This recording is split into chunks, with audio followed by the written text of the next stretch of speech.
And next, a couple of colleagues, our president, again, and of course our dear friend and colleague, Dr. Janet Pilcher is back. Let's give Janet a hand and welcome her home.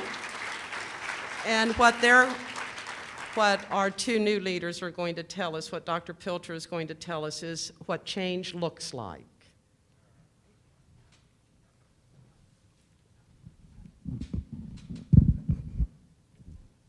Last night when I was coming in on the plane, I was sitting by, I'm going to give you an opportunity to stand up in a few minutes, but here's what's in my mind right now. I was coming on the plane, I was ready to, it was late, thought I'm going to bring my computer out, it's going to be quiet, I'm going to get some stuff done, I'm going to check my email, go through the processes.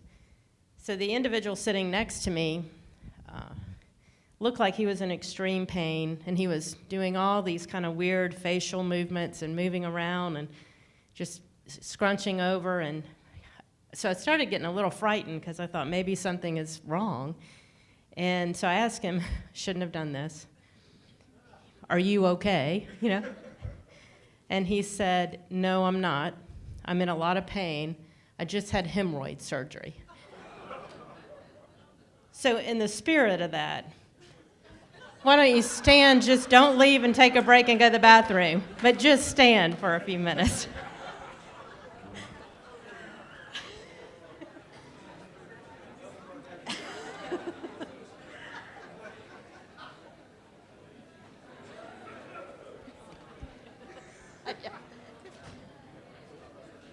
Okay, let's just kind of count back to 10, 9, 8, 7, 6, 5, 4, 3, 2, 1. So I'm going to talk a little bit today. I just asked for direction in terms of what would be the most important thing for us to talk about. And I'm going to spend a few minutes addressing some of the questions that have come to me, and then I'm going to give you an opportunity at the end to ask any questions that you would like or to engage in a dialogue. So I'd like for the last part of this to be a bit interactive.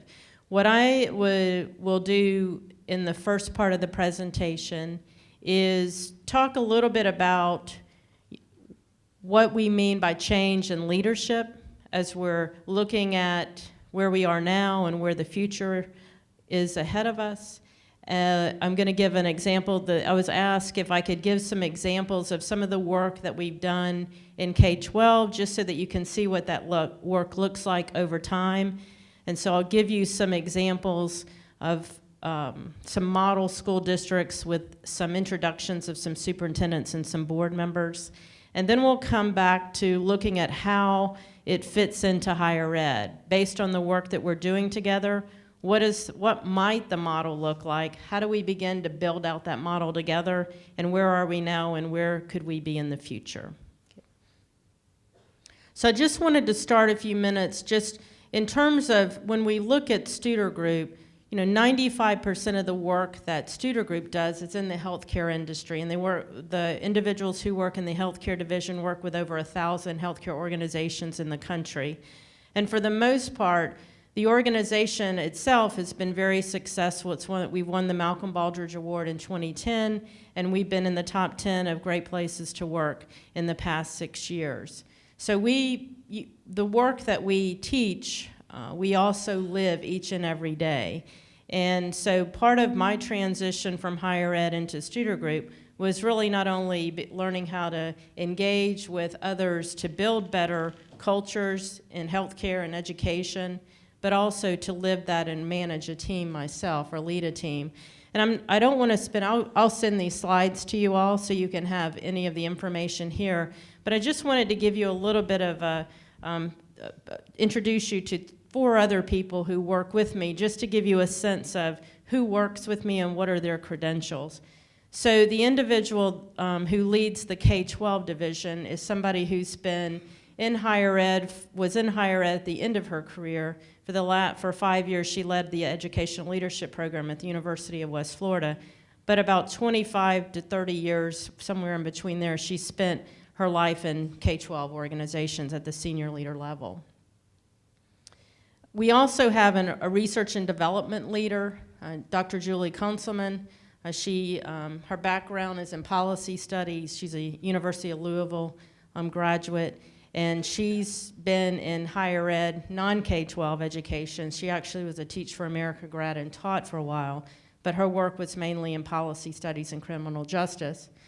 Our two individuals who work directly with our school district partners are Melissa Matarazzo and Karen Owen, and they both have experience as senior leaders in a school district and also have good education credentials. So that just kind of builds out the individuals that I have the luxury of working with every day.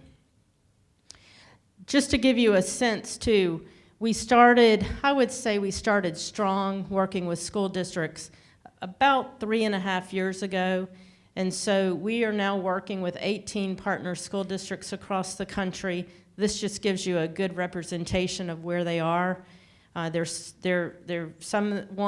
has about 2,500 students, and then we work with Charleston's and the Arlington Independent School Districts in Texas that are closer to Charleston, I think 45,000, Arlington close to 70,000 students. So it's the spectrum in terms of the type of districts that we work with. And I'll specifically introduce a couple of the superintendents to you in a few minutes. So when we focus on leadership and we focus on leadership and change, I just went back and I just pulled a couple of sentences or two out to talk more now about what's the conceptual basis that we work from when we think about leadership and we think about the focus of change. So our goal, and you could see that in the presentations this morning with really starting at the senior level. Our premise in the work that we do is that accountability starts at the top. So let me just take the school district example for a minute. In terms of education reform, a lot of the reform initiatives have really targeted the teacher level, the classroom level, and there have been mandates that, for example, 50% of a teacher's evaluation has to be on student achievement. So that's fine, whatever that means. But basically, our work, where we go in and we would say, in order to hold teachers accountable, you first have to hold leaders accountable. So when the superintendent's evaluation is 50% accountable for student achievement, then we can begin to expect the teachers to align to that if that's where we want to go. So our work is really at that school board, superintendent, executive team level, and really building the alignment there. And so our core principles are around these 4 areas in terms of what it means to be a high-performing leader, and it's specifically at that senior level. When we look at definition of leadership, and I think this resonates real well with the type of discussion that you've heard from your colleagues today, it's collectively, a leader is a person who can collectively work with people to build a team, to make decisions, to achieve organizational success. So leaders really aren't very good unless they have the ability to do that, because it really is all about the people doing the work every day that helps you achieve success. So without good people, it's hard to be a good leader. So when we look at leadership and then we look at change, so that's where we come from conceptually in regard to what do we mean by leadership and what do we mean by change. And so when we think about change, this is not work that we've invented. Nothing that I've put up here is work that we've invented. It's basically where we sit in the field, if that makes sense. So I just pulled the work of some organizational change references. Most recently, John Cotter's book, A Sense of Urgency, specifically talks about this, but we're really looking at change as a continuous process. In other words, it's not something that comes and goes, but it's something that we look at in where we are now, in the world that we live. We're continuously changing, and so we're looking at how do we embrace change so that we can basically achieve that success. And then I'll end this kind of piece of it here with Peter Singe's definition of what we're talking about today is change. We're changing, we're thinking, we're doing new things, we're looking at our strategic direction. And what what we talked about, what Kyle talked about at the beginning, is we're almost purposefully creating that creative tension. And so creative tension, as we're building the learning organization, from what Peter Sinji really talked about, that creative tension is really what energizes us. It can paralyze us if we don't handle it well, but for the most part, especially in an academic environment, it can truly energize us to really come up with creative solutions on how we can get better and how we can build the best environment for the students that we work with every day and the people that we work with every day. So when we look at LDI, so I'll take it back to Leadership Development Institutes, what are we all about? We're about teams of people working together. You had great examples of individuals just sharing the work that they're doing, and no two leaders do things the same way. You can see the variations of how leaders engage and interact, and that's exactly what we're trying to get to. It's the creativity, the innovation, and the ideas that come from for example, the survey rollout process. I came and kind of taught a process to just get the juices flowing in terms of thinking, and then you all took that and made it your own and made it work for your leadership style and what you needed to do to interact and work with each other to get the results. The last piece is it's the teamwork that's going to be influential in providing the change. And it's not one person or isolated individuals. It's truly that teamwork.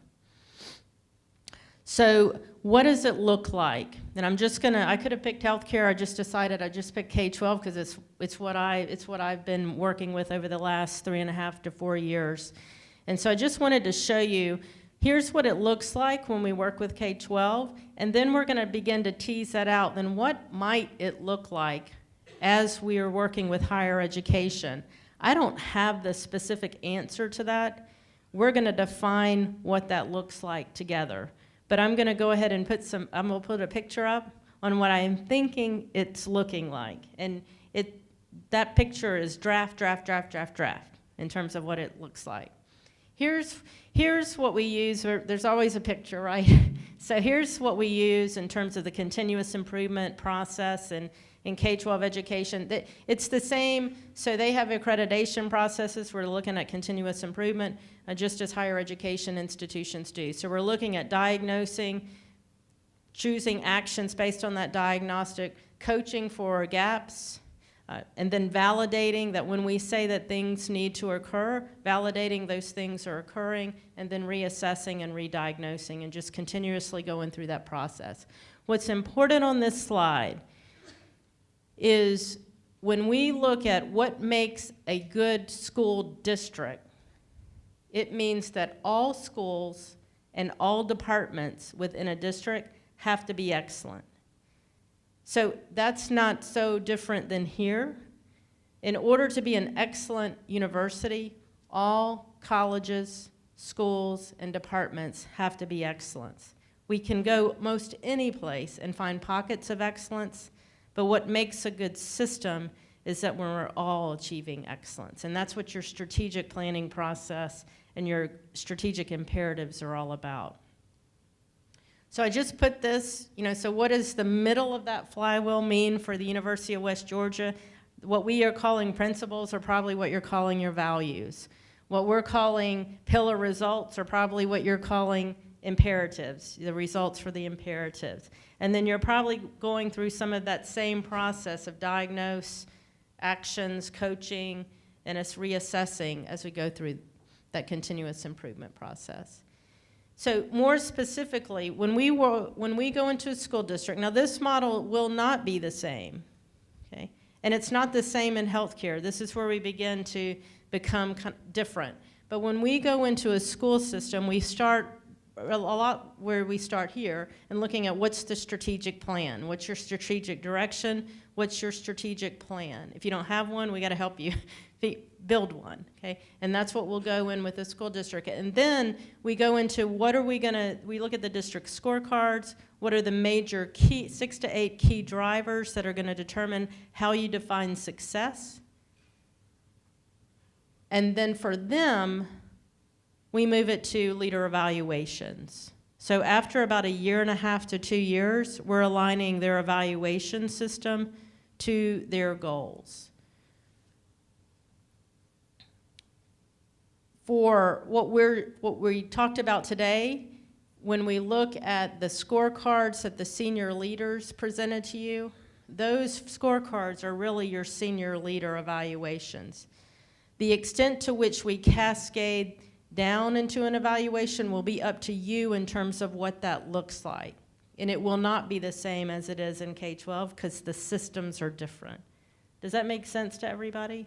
But at the senior level, the accountability will definitely be there. The pillars, I won't go into that, but there are very specific defined pillars with student achievement at the centerpiece, and your pillars are really your 4 areas on the strategic plan. So I want to introduce you just to a couple of districts very quickly. I won't spend a lot of detail in this, but just to give you a sense, it asked me, give us a sense of what others say and what it looks like. This is Dr. Marcelo Cavazos. He's the superintendent of Arlington Independent School District in the Dallas area. It's where the Dallas Cowboys Stadium is, Six Flags, the Texas Rangers. So that's the area of the world that Marcelo lives in. It's about a 70% Hispanic population, close to 76% free and reduced lunch. So it's a very diverse place of the country.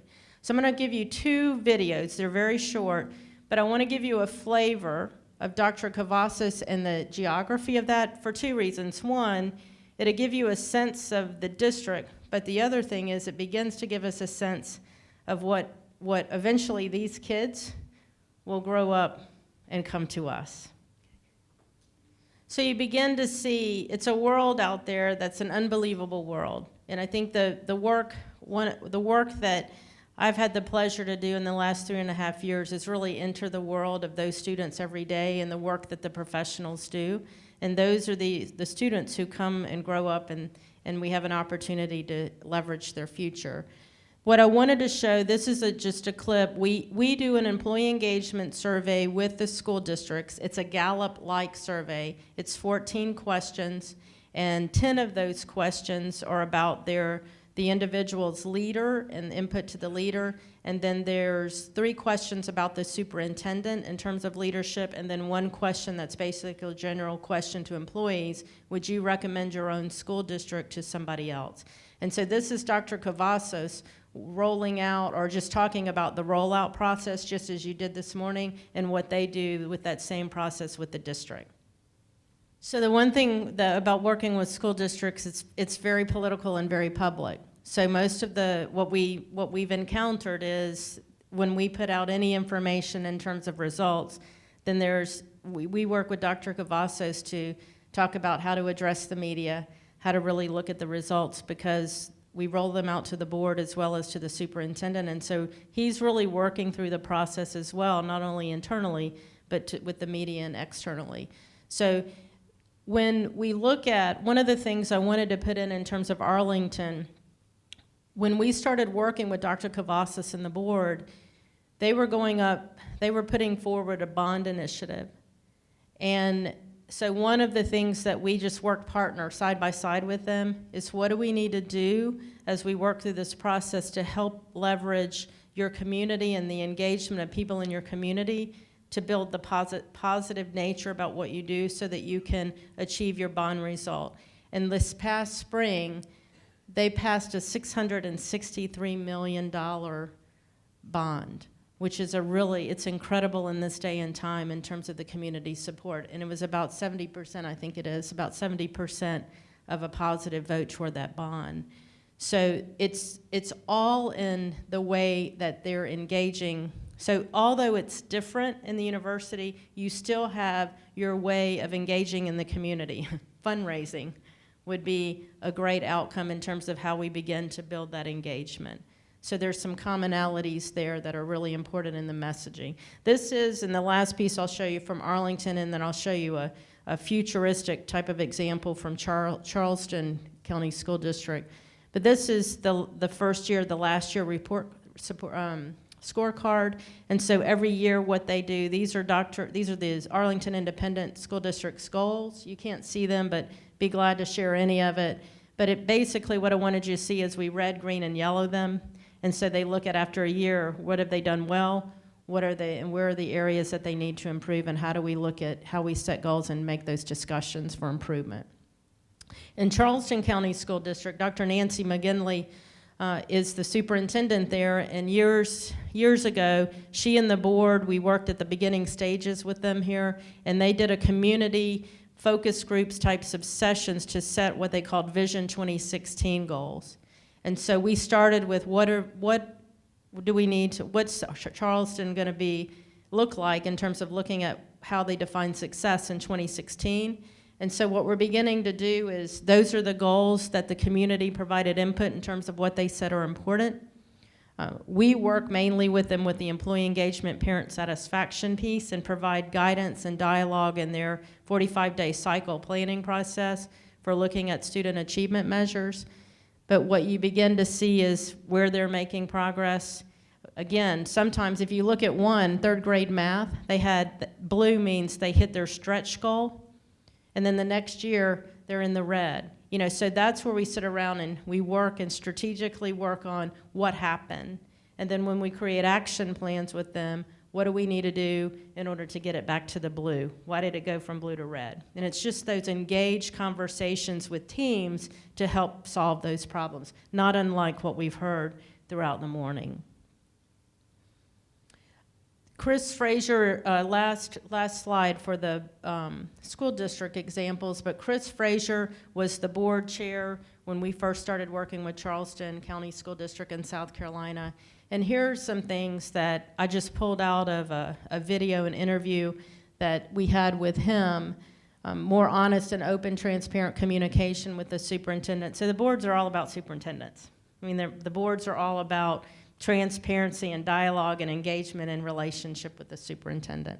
And then the fourth bullet on the bottom is, how do we know as a board when we make a decision to spend money that it's the right decision?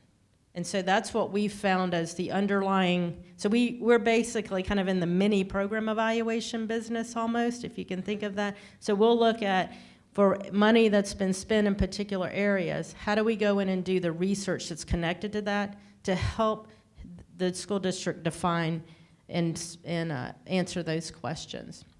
So then what might it look like in higher ed? As we've been working together, you know, what could it look like? So I just built it took smart art and built a diagram. And basically in the middle, you know, I think what you heard this morning is the student success is the driver of any higher education institution. And so we're really looking at a continuous improvement process that focuses at the center of student success. What we've heard, and we've heard a number of presentations that relate to the circles, the 4 circles, and I'm not sure they're the right circles, and I'm open. I mean, this is where we start the dialogue and figure out what the circles really are. But for sure, the given for us is senior leader accountability. That's a must-have in terms of the model, that there has to be senior leadership accountability. An engaged workforce, and you can see the bullets beside it in terms of what we've been doing or what will be done, what you all are doing. The shared governance piece will be a critical part in higher education, and I think we'll continue to define what does that look like. As we're looking at these things of change called performance-based funding and what is being put in front of us in terms of how we're going to have to change, then we want to stay true to our core understanding of the way we function with shared governance. So what does that shared governance model begin to look like as we begin to move into this world of change? And how do we stay true to the core values of who we are? And then at the bottom, efficient and effective divisions. And how do we become the best efficient and effective? So if we're more efficient and effective, maybe we can have more money for retreats because we can save money and really recoup that in investing in our people. Okay. The last piece, so as we're looking at the models in healthcare, in terms of evidence-based leadership and the work that we rely on. We have not invented anything, I don't think. I think we've just kind of made some complicated things relatively simple in nature and work in partnership with leaders. But what we really rely on in terms of the research aspect is, in healthcare, it's called improvement science, and looking at the evidence-based practices. What we've been connecting to is something called improvement research that is really being pushed out of the Carnegie Institute at Stanford University. And those of you who are in American Educational Research Association probably know Anthony Bryack, and he is now the president and director of this institute. So, for example, one of our districts, Menominee Falls in Wisconsin, we've gone through a complete case study using an improvement research approach on the work of continuous improvement and accountability. And so I think there's a whole field of the way that we can begin to define how we integrate research into the work that we do. So for example, this is innovative in particular ways. So if we want to try something, we think we have a great idea, it's creative, and it builds something different than how we've been doing it, we may put funds, we may fund that, we do the research around it, and then if it, in a piloted state, if it works, then we begin to advance it a little bit more, and a little bit more, and a little bit more, and test it. So that's the nature of the work. So that what we've talked about today is really the very beginning stages of building the house. You've got to build the house and build what the priorities are and the framework. We have to do that together in terms of what's most important to us in defining goals and success. And now we're eventually, the fun part kind of comes, and we begin to look at what goes in the house. And we don't just put stuff in the house, but we together figure out, using good research practice in the way that we do, how do we determine the best things that go in the house to build the best house that we can here at the University of West Georgia. So, sorry about that. So one of the things, as you started the use, this may be kind of corny, but I like it, and if you like it, use it. But as I start with our team, the first thing we always do at the beginning, I pulled this out of a Switch, the Heath Brothers book on change, and it's a destination postcard. And the destination postcard just asks people here, it'd be here at University of West Georgia, if we had a great year, here's why. And we just kind of get everybody to define, here's why we had a great year. Okay, with my team, if we had a great year at the end of 2014, what would that have looked like? And so I think that's where we are today, is we've started a process, but the key now is we have an opportunity as we go into a new year. How do we know that at the end of the year, we had a great college, we had a great university, we had a great department, and the conversations that we heard this morning with the sharing of your colleagues begin to define what that looks like. And all in all, it truly is the blend of the heart and mind. And I think the research is the blend of the heart and mind, because the heart of the research is what's most important to us and what means something to us. And that tugs at our heartstrings. And then we use the evidence and the numbers and the metrics that help guide us on best practices and good decision making. It can't be one or the other. It's got to be that blend of both. And that's what we're really all about as we look at these LDIs and as we do the work together. How do we connect our hearts and minds to do the best that we can each and every day that'll get us to the best year? Questions or comments? Or do you want anything, Kyle? No, I just love that. I love that question, and that's the question that, as we have now time before lunch, that I want to ask, and I think, and we want to open it up and we want to talk about it. UWG had a great year this year. We're here a year from now, okay? What would that mean to you? Here's why. What would your answer be? You personally, from your viewpoint, your perspective, what you do on this campus, what would that mean? What would you have accomplished? Faye, you want to go first? Put you in the spot. $5 million for a new business building. There you go. Like that one. Good, good. Jeff, what would it be? Well, I mean, I would say, from a faculty perspective, that the faculty feel like that there has been open and honest communication, from the top, and that, those lines of communication stay open. That's right. Great. Anybody else? Shout-outs. Come on, Diane, what would be good? And I know another 5 million, right? Okay, right. Well, we have set the stage for a comprehensive campaign here at the university, and it's something that is definitely needed here. We haven't had one in our 108-year history, and a lot of folks haven't been through a campaign, but it will be transformational, and it's going to affect every one of you, and it's going to raise the level of philanthropy at the university for decades to come. So it's very exciting, and we look forward to that journey with all of you. Pauline, come on, there you go. We just had lunch. 50 new majors. All right, 50 new majors in theater. You heard it. She put the gauntlet down. That's measurable. Is it attainable? Yes, there you go. Great. John. There's an energy on this campus that I haven't felt since I've been here, and I'm excited about that. And I think that that's something that's going to carry us into the future. And if everybody rallies around that, I think it's going to be a great year, even better next year. Great. And Simone. Oh, boy. To send 15 new students abroad for our study abroad program. Fantastic. Anybody else? Come on, Michael. Survive me? New provost, I think. No.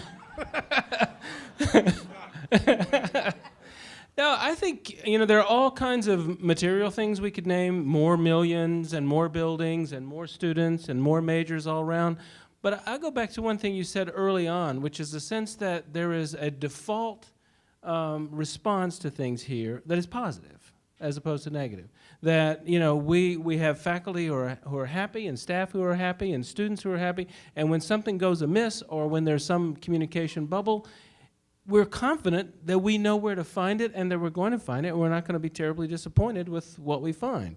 I think that whole paradigm shift would be wonderful, and I look forward to that. Thanks, Michael. Well, and I just got to say, Michael is the best partner I could ever have. The issues we deal with, you can't make up sometimes on a day-to-day basis. But we always approach it with what's best for our students, what's best for our colleagues, what's best for this institution. And we usually insert, when applicable, some humor, but it's wonderful because we have the same through line at everything we discuss, and I couldn't ask for a better partner. Thank you, Michael. Melanie, come on, what is your goal this year? What are you going to do? I liked what he said, but we probably need 3,000 students in Noonan. That would be good. Yes, I like what was mentioned about having excellence across the board and not just in pockets. I would like to see that in my area because I clearly have some strong areas and some other areas that are need a little bit more. I would ask for Bill to have a winning football team that won every game. That would be great. So. Yeah. Excellent. Randy. More student success stories like the one that just came out of English. We set a goal of reducing the DFW rates in English 1101 and 1102. We did a 3-year benchmark. We were at over 30% of the number of students who enrolled in those courses who were, DFW rates were 33 and 31. The fall DFW rate, they worked a year on looking at what they were doing and how they were evaluating student writing. They didn't change the standard at all, but they changed a lot. And the fall DFW rate for English 1101 was down to 24%. The spring DFW rate for 1102 was down to 19%. That's good news for everybody at this university. Good job, Nate. Great job. Brian. One of the things we're focusing on is giving our teams or making sure they have the right tools, the right skills, and a clear understanding of realistic expectations and holding them accountable to it. Thanks, Brian. Jamie. I would love for UCM to be able to achieve a national story on our journey in the Engage West process, because we're a forerunner, and I think that's something that will be terrific to share. I would like to see our awareness of all the great work we're doing increase from 83% to 87%, measurable. And I would like for our ability to continue to tell stories to become even more engaging, because we have so many pride points and we continue to share so much energy. Great. Lorraine, library. Well, the library's had phenomenal growth in usage since we renovated 3 years ago, and it's having impact on faculty and staff in terms of workload. I'd like for us to work together to find some work-life balance in our faculty and staff. Actually, it's Michael and I talked about that because, you know, after the year, I'll be honest with you, May hit and I expected things to slow down a little bit, and it didn't. Got into June and literally I felt physically tired, emotionally tired. Had an opportunity to do this Harvard seminar for new presidents.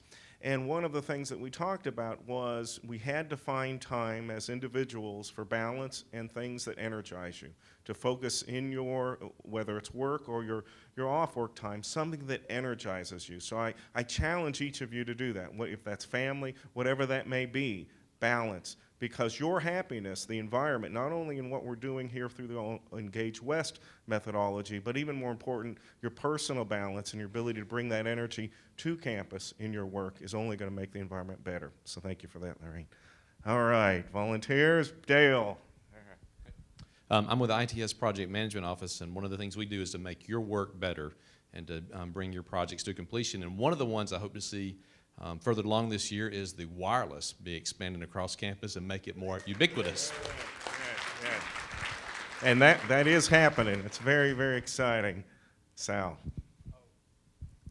Well, from the perspective of our department, which is a political science department, I would like to make sure that whenever a student comes to us, they can answer one simple question. Are you ready to lead? Because when I ask that question, all I get is empty, scared, like, you know, I have no idea what language you're speaking, but it is not the language that I speak, even though I say it in Spanish and Portuguese and other languages. Are you ready to lead? They have no idea what that means. So if we can get to that point where they can answer, even in a lukewarm kind of way, kind of, maybe, sort of, then I think we'll be moving in the right direction. Awesome. All right, let's see, wait, I feel like Dr. Phil or something here.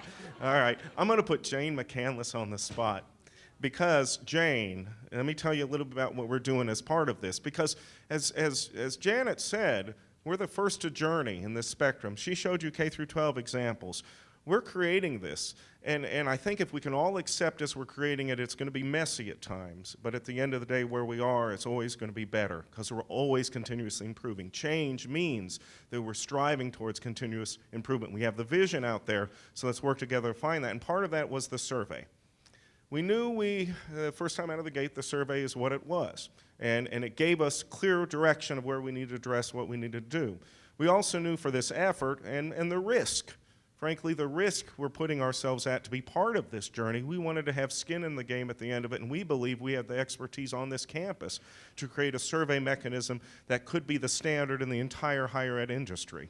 So we were able to talk with Janet, convince Studer Group and the board to let us be part of that, and so that we will have the intellectual property of the survey forward. So then I asked my favorite person that I put stuff on all the time. Well, there's lots of favorite people. I love you all. But CYA. Okay, there we go. It's Jane to put together a group to start working on this. So Jane, you want to talk a little bit about that? Well, thanks. I would really rather have members of the committee right now to stand up and accept some ownership in this, because it isn't about me. What we did, all I did, was go to all of the deans and the vice presidents and say, give me the name of your most outstanding people when it comes to survey questionnaire development. And these are the people who are now going to lead the process. So please, colleague, I know several of you are in here. That's stand up. So that's it. Awesome. Mr. Criminology. A goal for the year, let's see, integrate 4 new faculty members and maintain the same standards that we set last year would be a great success for us. National rankings? National rankings, U.S. News and World Reports with a new special section specifically for criminology and criminal justice, which is new and different for us because the online program rankings in the past have been for bachelor's programs generally, and it only applied to us specifically because we were the only online bachelor's program. This year they have a special category for criminology and criminal justice because of the growth in the field in general. So it'll be interesting to see how that turns out. Awesome, awesome. We got a volunteer.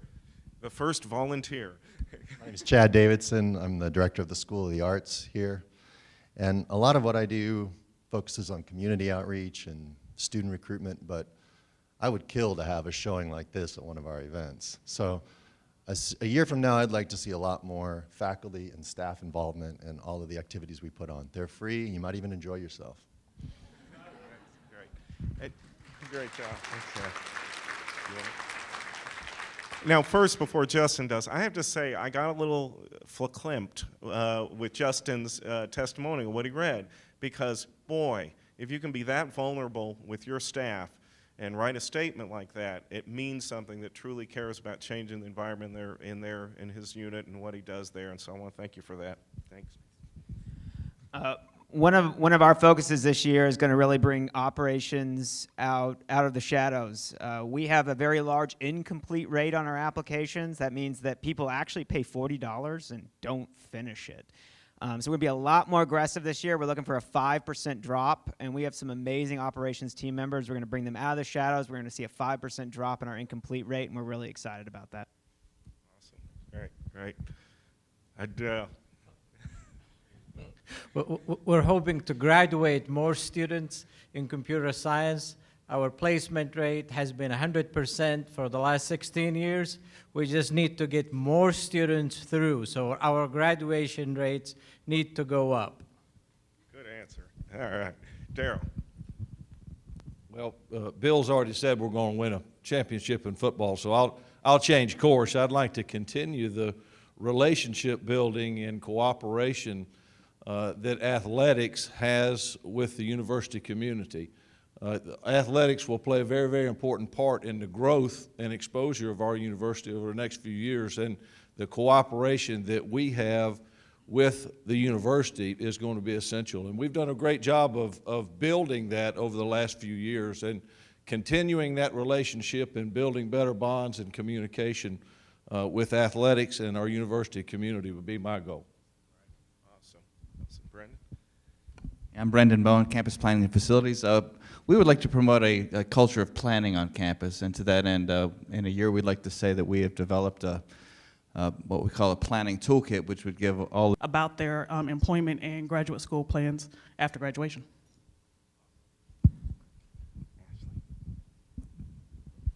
I'm Ashley Lewis. I serve as the Vice Chair for the Staff Advisory Council. And this past year, we've had a lot of new opportunities to get involved and get staff voice heard on campus. So just looking for more ways of how we can be more proactive as far as staff on campus. Awesome. Anybody? Donna, what happened? Okay. Hi, I'm Deidre from the Center for Diversity and Inclusion, and one of the goals I'd like for our office, as well as everyone here, to aid in accomplishment, and I'll piggyback on Mr. Dickey and Chad in terms of really the imperative of the partnership success. I think that's so important for our students, for our faculty, for our staff, to really look at that imperative and what we can do as a university to continue to increase that, because we do want the students to graduate and leave, right? So then they will be part of the community.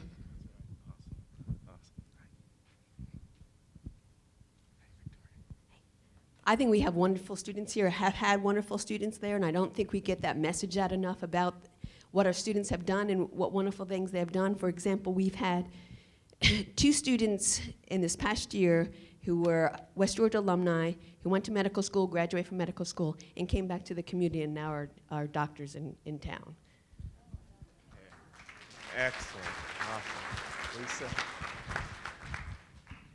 I'd like to have enough new faculty and staff lines to keep pace with growth and to continue growing, to allow programs to grow and to keep pace with the growth of the university. Mine's not a goal that I personally can do, but I'm hoping that as an employee here and a resident of Carrollton, that I could say it's been a great year at UWG and for Carrollton because the Greenbelt is completed. So now I can safely and comfortably bike to campus, and residents of Carrollton can be recreationally passing through campus and be informed by what's going on. Awesome. Well, I put a shameless plug in there because we do have, on September 19th, we're going to do a 5K and dedicate the new part of the Greenbelt. And we'll start at C6, come on down, do the whole path, and then we'll finish downtown. We'll have buses take people back, or you can stay for Wolves Take the Square and enjoy all that fun with the band and everybody. Johan. As the new chair of the economics department, first of all, I want to survive the first year. Secondly, I want to provide my faculty an opportunity to get out into the community and see what the needs are of incoming students and understand what kind of trials that they're going to be facing. Okay, we have many great goals in HR, but I stood to tell you about our Wolf Wellness program and our goals for that. Our Wolf Wellness will start back up in August, and we have some lunch and learn, so I'm looking for 100% a visitation rate from you guys for our lunch and learns, and also we have smoking cessation classes that we'll have coming up. So that's my goal for the year, is to have everyone to come out to participate in Wolf Wellness so we can become a healthy campus. Hi, I'm Melissa Tarrant. I'm director of the Advising Center, and one of our goals is to increase our proactive advising strategies and outreach to freshman students to increase our freshman to sophomore retention. I'm John Head, AVP for Enrollment Management. One of the goals that I would love to see accomplished this year is to have utilization across the campus of a wonderful new tool called the Faculty Toolbox. Danny Gurley, a great committee of folks have been working on this. You're going to have a link to it on the website, and it's a way for you to report any issue with a student. They're not coming to class. They're not doing well academically. You think there might be plagiarism involved. You're worried about them because of behavioral or personal issues. There's also some information there about some of the things that we ask you to do. Roster verification. What is return to Title IV? Why is it important for you to know when they have last stopped attending class? All of that, it's information can be in one spot on the web. If we can get utilization of that, we'll make a dramatic impact on our retention, and we won't have any more nasty SAP issues. Great. Cher. Cher Hendricks with the Center for Teaching and Learning. We had 180 faculty and staff at our Innovation and Pedagogy Conference last April. I hope to see 300 there this year, and 1/3 of our faculty participating in at least one event for the Center for Teaching and Learning. Awesome. Rob, you got somebody? Janet Gubbins, Director of UWG Online. This year we hope to continue our efforts in helping to facilitate the offering of Quality Matters, which is professional development specific to increasing the quality of online and hybrid online courses. Last year we had 37 faculty who completed this program. They did not just complete one course, they completed a sequence of 3, and they did this on their own time. And for some of you who have participated, you know that it's actually very difficult, and we're very proud of those faculty, and we hope to expand those offerings in the coming year to more faculty. I'm Laura Willocks, Director of the Doctoral Program in School Improvement, and I hope we can continue to build a doctoral culture here at the University of West Georgia. We've graduated 102 in our doctoral program alone, working with Dr. Kobia and Susan Welch. We're developing across campus doctoral programs and events, so I'm hoping we'll continue to build that culture. Okay, Dr. Michael Hester, Dean of the Honors College. At the start of FY15, some of this you've already mentioned, we've achieved $10,000 committed to faculty stipends, creation of a new staff position, Director of Communication within the Honors College. All of that was asking $0 from anyone else on campus through internal reallocations. The goals that we'll achieve by the end of FY15 is there'll be a 20% increase in the number of honors students that are in an honors class, in other words, seats that are filled by 20% increase. And we'll also have more than 6,000 hours of community service performed by honors students as part of our community engagement program. Kathy Crawl from ITS, and we're going to partner with UCM to create a great new website. Love that one. Love that one. Juanita Hicks, Human Resources again. We did receive 2 new positions to support all of the engagement that we have around quality faculty and staff hiring processes. So look for a new structure and most importantly, support from our office in that initiative. I'm Kevin Hibbert, Director of Choirs and Chair of the Music Department, and I'd like to hear an announcement that the capital campaign will include construction of a real concert hall on this campus, as well as sufficient teaching spaces for our faculty. Awesome, awesome. Anybody else? I've got one, sir. I wanted to, Dale talked about the wireless earlier. I'm the manager of the network around here, so that's a big thing for us. But I wanted to mention one that's behind the scenes that hopefully none of you will ever actually know happened. But we have the core, the heart of our network. We've got 2 new big, huge pieces of hardware that we hope to get, not hope, will get swapped over to, and our hope is that nobody in this room and nobody on the campus will ever know that it happened. Awesome, awesome. Well, we got a couple minutes left, and I want to bring it back as we finish out the morning session with Janet's presentation and the way in which we can look to what this year will bring. And I talked a little bit about that in the morning, that this year is going to be exciting.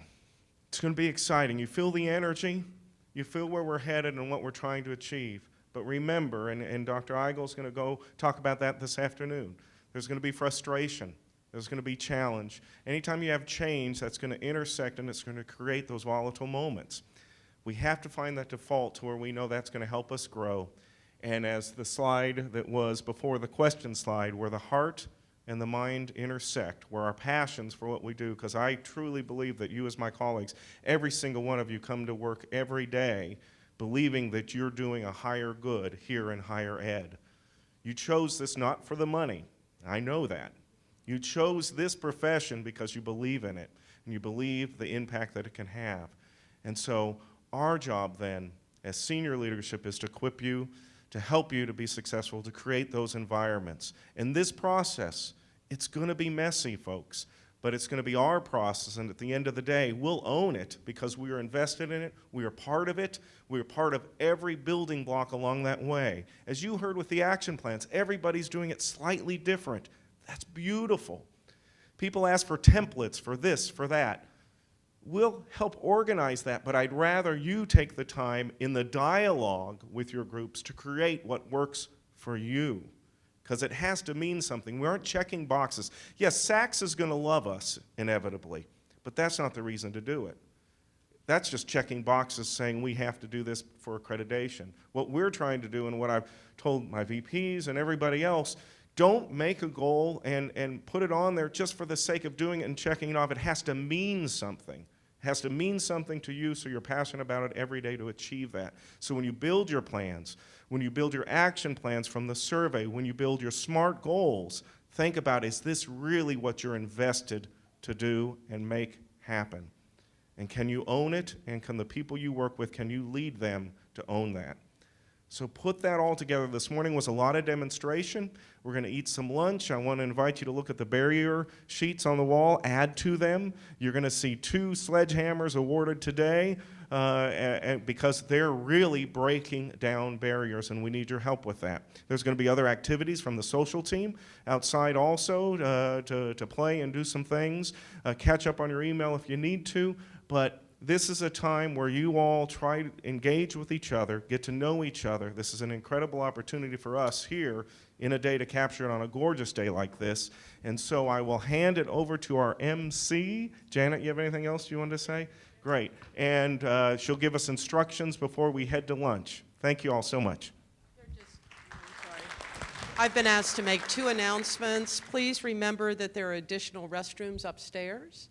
And number 2, please, please, please don't forget that bi-weekly e-time is due today. So take a few minutes at lunch. Thank you.